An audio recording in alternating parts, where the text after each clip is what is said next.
magandang umaga po sa ating lahat mga kaparm, panibagong araw, panibagong property na naman ang bibisitahin natin ngayon. Bali, dito po tayo ngayon sa Andres, Quezon, no, mga kaparm. At itong property nito ay parang paraiso kung makikita nyo mga kaparm, dahil bukod po sa ganda ng lugar dito o ambience, meron din po kayong magandang view, no? Makikita nyo po yun, bandang doon ay dagat na po. Pag inretso po ito, dagat na po ang dulo niyan mga kaparm.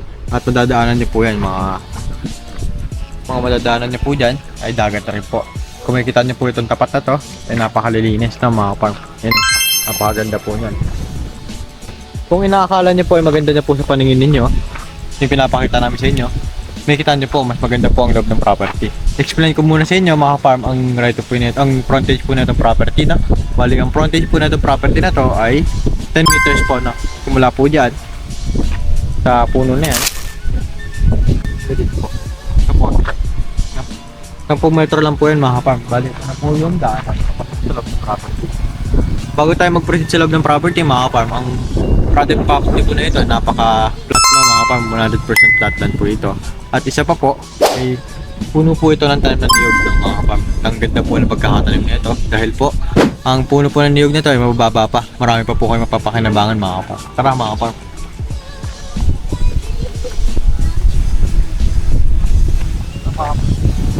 Po mga farm, no? Sa property na to ay may bakod na.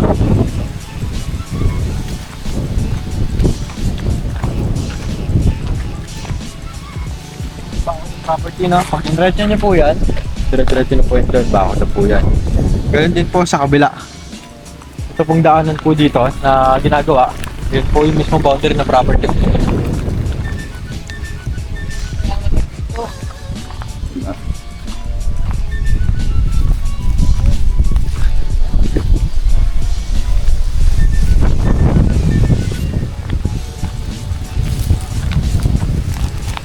So ito na mga kaparm, ito po yung mismong daanan na ginagawa po ngayon.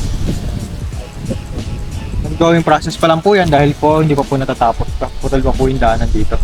Pero plano po yun sila na buo. Total meron nakatapak ngayon mga kaparm na Buhangin at Kiraba.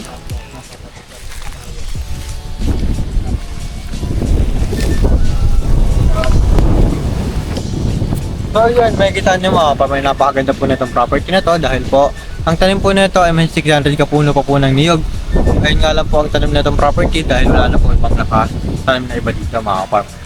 Purong niyog lang po lamang ang nakatanim dito mga kaparm. Kaya makikita nyo po, napakaganda po na pagkakaroon ng at ang pinagplanuhan at pinagtuunan ng pansin na mga kaparm at pinilagaan mga kaparm dahil po kung makikita nyo pa lamang po dito sa daanan, alam nyo na po sa inyo mga kaparm na meron pong nag-aalaga nito dahil po isang hilera po yan mga kaparm na tanim yan. Baga nilagyan mo po talaga nilang daanan to bago nila itanim to mga kaparm. Baga nakapapropose na po sila ng daanan bago sila magtanim. At naisip na po nila na pwedeng gawing kalsada to hanggang dun po sa dulo.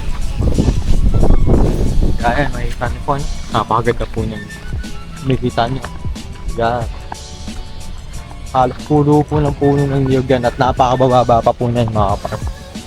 Kaya ang tinagandaan pa po dito, alam provincial highway mga kaparm.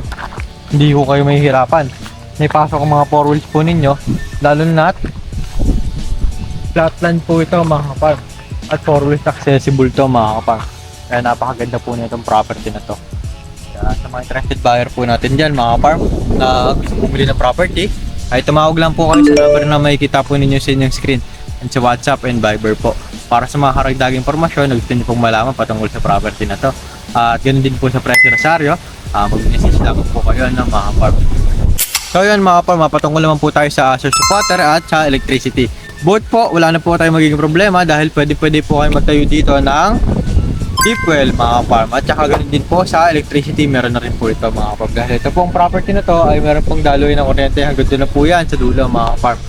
Sakop na po yan, lahat ng part dito ng buong San Andres meron pong electricity. Wala na po ditong liblib na walang kuryente. Kahit liblib po, meron na pong kuryente dito mga kaparm. At sa paho mga kaparm, pinagandaan po dito sa property na to, maliwalas at malakas ang hangin mga kaparm. Kaya hindi na po kayo mga problema kung sasabihin nyo napakainit ng lugar na to dahil malapit sa dagat.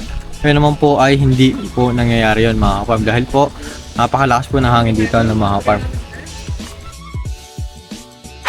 So yun po no mga farm, pag-usapan po natin yung titulo no. Bale yung titulo po na itong property na to ay matured lupa mga farm.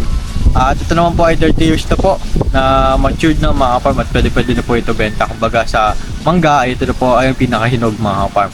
At pwede din natin pa-transfer sa pangalan natin mga farm no. At meron naman din po itong lot land. At meron din po itong updated na milyar mga farm. Kaya sa mga interested buyer natin dyan, tumawag lang po sa number na nakikita po sa inyong screen at sa WhatsApp and Viber po para sa mga ragdagang promosyon at sino pong malaman sa property na to.